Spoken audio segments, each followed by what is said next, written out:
ఎందుకంటే వాళ్ళ ఇంటి దగ్గర పరిపాలన దూరమైంది. వాట్సాప్ పరిపాలన ఏమి సక్సెస్ కాదు. అంటే ఒక రకంగా వాలంటీర్ వ్యవస్థ అనేది బాగా వర్కౌట్ అయ్యింది. దాని ఇంపాక్ట్ అర్థం చేసుకోలేకపోయారు జనం. ఇవాళ ఇదే గనక ఈ బిఎల్ఓ సిస్టమ్ లో వాలంటీర్ ఉంటే ఈ పాటికి అయిపోయింది పని. ఇవాళ సచివాలయ విచిత్రం ఏంటంటే వాలంటీర్ వ్యవస్థని అపోజిషన్ వాళ్ళు వ్యతిరేకించడం వేరు, సొంత పార్టీ వాళ్ళు కూడా యాక్సెప్ట్ చేయలేకపోయారు. ఇప్పుడు కూడా బేసిక్ గా ఒకటే, అది దేనికి యాక్సెప్ట్ చేయలేకపోయారు? వాళ్ళ డామినేషన్.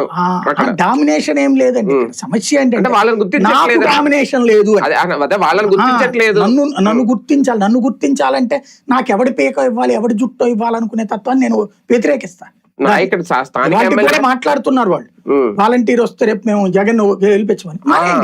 మీరు శుభ్రంగా ఇట్లాగే ఉండండి, మీ కొంపలో అట్లాగే నాశనం చేసుకోండి. ఎవరు ఎమ్మెల్యే అవసరం లేకుండా పనులు జరిగిపోతున్నాయంటే ఎవరు అంగీకరిస్తారు? ఇప్పుడు ఆరోగ్యశ్రీ బదులు నువ్వు ఎన్ఓసి అంట, ఎన్ఓసి ఎవడిస్తాడా అంటే ఎమ్మెల్యే దగ్గర. ఇప్పుడు నీ ఇంట్లో హాస్పిటల్లో పేషెంట్ ని పెట్టుకుని ఎమ్మెల్యే ఇంటి దగ్గర కూర్చుని, బాబు నీ కాలు మొక్కుతా బాబు నువ్వు ఒక ఎన్ఓసి ఇప్పించని అడుక్కునే కర్మ ఏంటిది?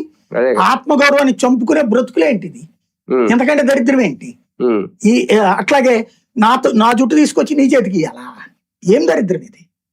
అవును, కానీ అన్ని పథకాలు ఇచ్చినా అంత చేసినా జగన్ వాడగొట్టారు. అదే ఇప్పుడు కూటమి ఆ బాటలోనే వెళ్ళబోతుందా రేపు పొద్దున? మళ్ళీ ఇంకా సంక్షేమం కదా.